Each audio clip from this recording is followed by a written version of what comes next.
Episode 5 of The Last of Us Season 2 is now streaming. It just premiered earlier tonight, and I'm here to talk to you guys about it. And there are going to be spoilers in this video. You have been warned. There are things I'd like to discuss a bit more in detail. So if you have not seen the episode, check that out, come back later, and then watch this. But otherwise, let's get into it. Now, in Season 1, something that was established was that the mode of communication when it came to the virus had changed. We had gone from the spores-like system, which was more airborne, to something much more direct in contact when it came to the food that was being consumed, initially starting it off, to others being bitten and that leading to the mass infection. But in this episode, they've decided to recanonize the spores in a way that is very effective, in that it is showcasing an evolution of the virus. So after a unit of the WLF is going and checking around floors of the hospital, the leader of said unit is reporting to the woman who we met in episode 4, and she's asking, like, I think Isaac wants to know why it seems like you've sent your entire unit to die. What exactly went wrong here? And she says, look, we were clearing up all the floors. Everything seemed fine from ground floor to the 6th. Then we started making our way to the sub-levels, B1, B2, and B3. B1 was fine, no problems. We got to B2, and suddenly on the radio, after they seem to have discovered some, growth happening over there, and the one person on the radio just goes, it's in the air. And to seal the team in. And you find out that the person who said this on the radio was this unit leader's son. And essentially it establishes that it's airborne now, and that all of the doors and elevator shafts have been sealed off so that it doesn't get through and people don't get infected any further. Then we get back to the theater with Ellie and Dina, who have just had a very romantic night, as some revelations have come forward about Ellie being immune and Dina being pregnant. But they've also expressed their feelings for each other. They had sex, and things seem to be very jubilant between them. But you gotta focus up, because they're here in Seattle for a reason. And that is something that even Ellie refocuses on, quite literally so, because in this episode, once it starts off, again, there's a sense of genuine happiness between the two of them. But then Ellie goes into the theater, the auditorium space, and she finds a guitar. And she starts strumming it a bit, and she sings the first lyric to Future Days. And that's something very similar to the game, where every now and then she'll start that song and it'll be a false start. Like, it'll not go past the first lyric, especially after Joel's passing. And now she refocuses up, like, all right, here's what I'm really here for.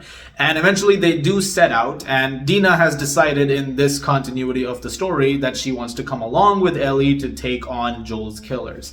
But this is something that's debated, because they eventually find a pile of Seraphite bodies under the Feel Her Love mural, and the WLF have written Feel This Bitch instead under that.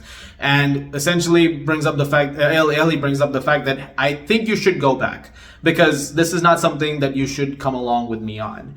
And then we get a canon change here for Dina, as her dynamic changes a little bit. She essentially asks Ellie, like, do you want to know about the first person that I killed?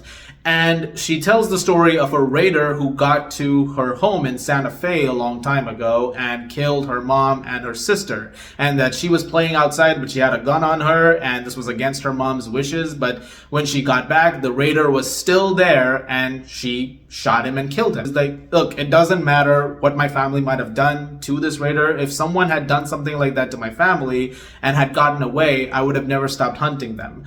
And the fact that she doesn't really know why it happened, but the fact that it did happen was enough. In the case of Ellie, she doesn't know yet why Abby and co have killed Joel. And so that's something that fuels her, that parallel. Like, okay, if you want me to go back, I'll go back. Otherwise, if I come with you, I come with you. That's on me. That's not on you. And Ellie says, all right, let's keep going. But their obstacle in the middle to get to the hospital where Nora could be is this building, which seems to be completely empty. And it is very quickly deduced that this place might be crawling with infected, and so they have to strategize how to get through it very quietly instead of, basically going in guns blazing, because that would alert the WLF. And as they're strategizing about this, Dina basically just says that, look, Ellie, I know you have a tendency to start shooting, and you really go after some things. but also inadvertently at that point of time telling Ellie that she loves her. And they eventually start making their way through the building, and they're surrounded by stalkers. And they're very quickly outnumbered, and then Jesse comes to the rescue.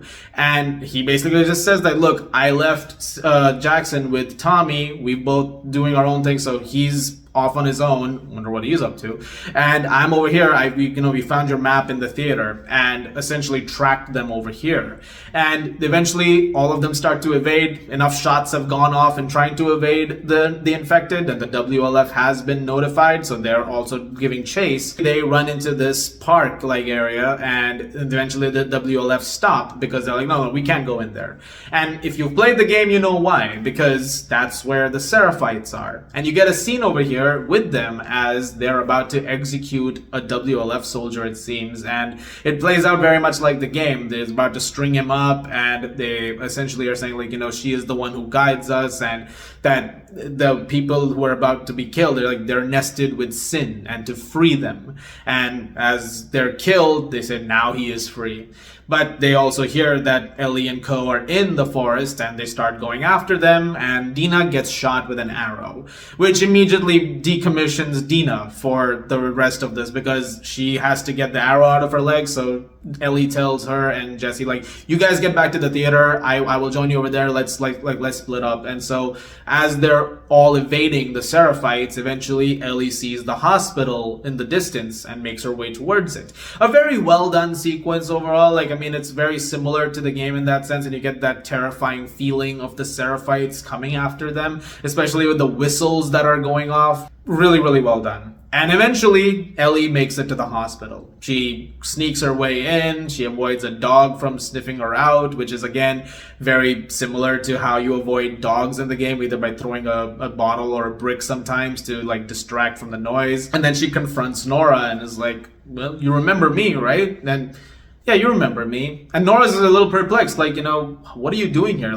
We could have killed you. And you're like, yeah, maybe you should have. And Nora says the thing from the game, which is I still sometimes hear his screams at night, and that little bitch got what he deserved. And I remember when she said that line in the game, the character, and I thought, you're dead. And so she evades Ellie really quickly in that moment and starts running, and eventually she goes through the elevator shaft that's been sealed off, and she falls into the B2 level where the spores seem to be.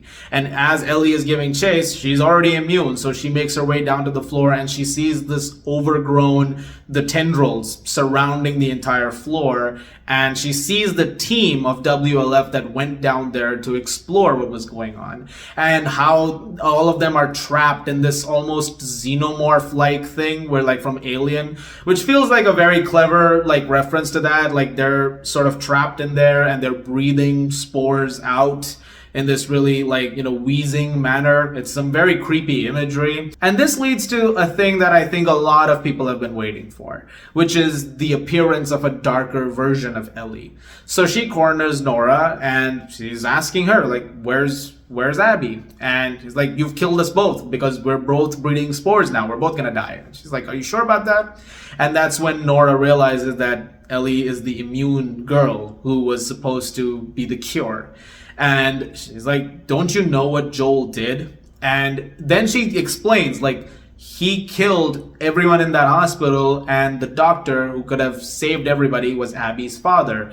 That's why that happened.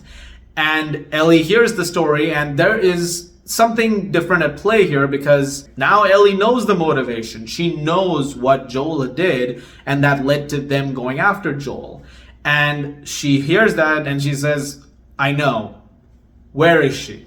And for some reason, it feels more sinister when she says that, because it's now you know the motivation. Now you're probably thinking in your head that that's probably justified to do, but at the same time, Joel's family to you, so you're not backing away. And she looks around and she finds a pipe. And unlike the game where you are made to hit Nora with the pipe and you see all of it from Ellie's point of view, you don't see Nora getting hit. Here you see Nora getting hit, and she's trying to torture the information out of her and starts getting louder and angrier, asking where Abby is. And it's this glimpse into the darker version of Ellie that you get. Bella Ramsey plays it really, really well. And it's that side of her that you've never seen before. The music is also a lot more sinister. And then it cuts at the very end, the last about 15 seconds of the episode, it cuts to what seems to be a flashback where Ellie's waking up, the door opens, and Joel walks in, which means you're probably going to get the flashbacks like you do in the game in the next episode. So overall, a very solid episode. I quite liked it. I think they did a very good job, and there was a lot to talk about with this one, so I think this video went a little bit longer. But yeah, I really liked it, and I'm curious to see how it's going to go for the rest of the 2 episodes. Guys, thank you very much as always for watching. Look forward to more videos very, very soon. Let me know what you guys thought of episode 5 as well in the comments down below. As always, if you like this, please do subscribe. And remember, when you're lost in the darkness,